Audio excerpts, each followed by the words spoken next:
एक गोली जो हैरानी से पैर में ही लगती है। तो इसके बाएं पैर में एक गोली लगी, पैर में गोली लगी, है जिसमें उनको पैर में गोली लगी। एक कहानी जो हर मुठभेड़ में एक जैसी लगती है। भागता अपराधी, अवैध तमंचा, जवाबी फायर। के दौरान अपराधी ने फायरिंग की। पुलिस की जवाबी कार्रवाई में आरोपी घायल हो गया है। आरोपी से तमंचा, जिंदा कारतूस बरामद किए गए हैं। लेकिन आज अदालत के सामने एक युवक की जुबानी वो सच्चाई सामने आ रही है जिसे सुनकर सिस्टम पर सवाल खड़े हो जाते हैं। उत्तर प्रदेश में ऑपरेशन लंगड़ा के नाम से चर्चित पुलिस कार्रवाई पर समय समय पर सवाल उठते रहे हैं। कई मामलों में कथित मुठभेड़ों के बाद आरोपियों के पैरों में गोली लगने की एक जैसी कहानियां सामने आई। आज वायरल हो रही इस वीडियो में एक युवक ऐसी जेम परविंदर सिंह के सामने बताता है कि उसे किस तरह रास्ते में रोका गया, थाने ले जाया गया, कथित तौर पर दबाव बनाया गया और फिर जंगल ले जाकर गोली चलाने की बात कही गई।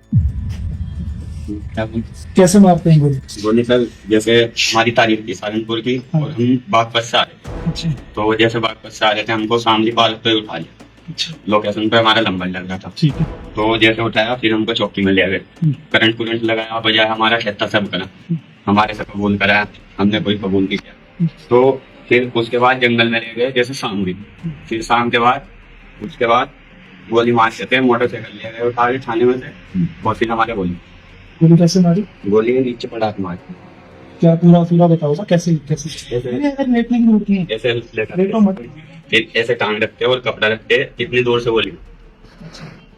चलो नीचे फिर उसके बाद ना उसके कट्टे की फायरिंग। यह सवाल अब सिर्फ एक मामले तक सीमित नहीं रह जाता, क्योंकि देश की शीर्ष अदालत ने पहले ही कहा है कि हर मुठभेड़ की स्वतंत्र जांच अनिवार्य है और किसी भी फेक एनकाउंटर में पुलिस कर्मियों पर कड़ी कार्रवाई होनी चाहिए। सुप्रीम कोर्ट के दिशा निर्देशों के मुताबिक मुठभेड़ में मौत या गंभीर चोट के हर मामले में एफआईआर, मजिस्ट्रियल जांच और स्वतंत्र एजेंसी से जांच जरूरी मानी गई है। इलाहाबाद हाईकोर्ट ने भी अलग अलग मामलों में यह स्पष्ट किया है कि कानून के राज में गोली न्याय का विकल्प नहीं हो सकती। ऐसी बात मारेगी, सेम ऐसी मारेगी आगे।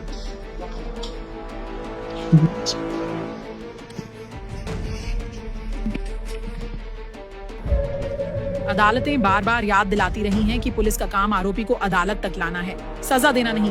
फिर भी जब हर मुठभेड़ की कहानी एक जैसी लगे, भागते अपराधी पर जवाबी फायर, तो सवाल उठना स्वाभाविक है। क्या सिस्टम में पारदर्शिता है?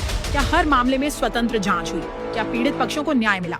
यह वीडियो किसी पुलिसकर्मी पर आरोप नहीं, बल्कि पूरी प्रक्रिया पर सवाल खड़े करता है। अगर युवक का बयान सही है तो यह बेहद गंभीर मामला बनता है, और अगर गलत है तो जांच के बाद सच्चाई सामने आनी चाहिए। कानून यही कहता है, सच्चाई की जांच हो, जवाबदेही तय हो और न्याय दिखे भी हो भी। देवबंद की जनता के बीच सवाल घूम रहे हैं, क्या मुठभेड़ ही अपराध से लड़ने का रास्ता है, या फिर कानून की किताब में लिखे रास्ते पर चलना ही लोकतंत्र की असली पहचान है? देवबंद का हर सच अब आपके सामने। देवबंद से जुड़ी हर खबर जानने के लिए सब्सक्राइब करें।